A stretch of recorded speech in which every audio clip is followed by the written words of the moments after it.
मैं 35 साल तक भिक्षा मांग करके खाया हूं। मैं 35 साल तक भिक्षा मांग करके खाया हूं।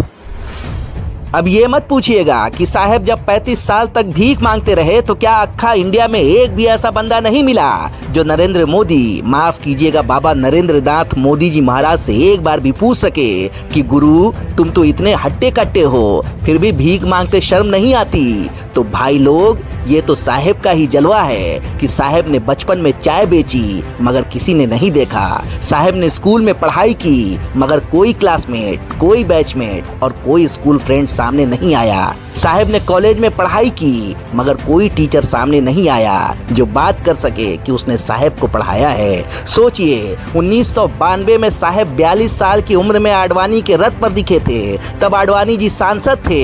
जाहिर है तब आडवाणी जी इनसे भीख मंगवा के अपना खर्च तो चलाते नहीं रहे होंगे। मतलब ये हुआ कि साहेब उससे पहले ही भीख मांगते रहे होंगे। साहेब ने कहा 35 साल भीख मांगे, मतलब 42 में से 35 साल निकाल दें तो बचे 7 साल, यानी साहेब 7 साल की उम्र से भीख मांगना शुरू कर चुके थे।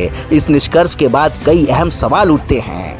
पहला ये कि साहेब 7 साल की उम्र से 42 साल की उम्र तक भीख मांगते रहे तो चाय कब बेची, और दूसरा माँ बाप और बड़े भाई किस तरह के इंसान रहे होंगे जो 7 साल के बच्चे से भीख मंगवाते थे। दरअसल साहेब टनाटन झूठ बोलते हैं। जज्बातों को बेचने की पिनक में जुबान से दिमाग का कनेक्शन कट जाता है। जुबान से बोलने के लिए दिमाग के कमांड की भूमिका होती है जो साहेब पर लागू नहीं होता। दरअसल ये झूठ हमारी राजनीति के उदंड हो जाने का शोकगीत है, हमारे नेताओं के झूठे हो जाने का यशगान है और सत्ता की कुर्सी पर बैठे लोगों के उज्जट हो जाने का अराजक अभियान है। ऐसे झूठ को सुनने के लिए भी हिम्मत चाहिए और उसमें विश्वास करने के लिए जरूरी है कि सुनने वाला भी उज्जट और बेशर्म हो। भारतीय जनता पार्टी के लिए साहेब का ये झूठ अपने सीने में धसाया जाने वाला कृति स्तंभ है। अपने सतरंगी झूठ के साथ भारतीय राजनीति की शालीन परंपरा में बीजेपी के प्रधानमंत्री ने बेशर्मी की नाल ठोक दी है।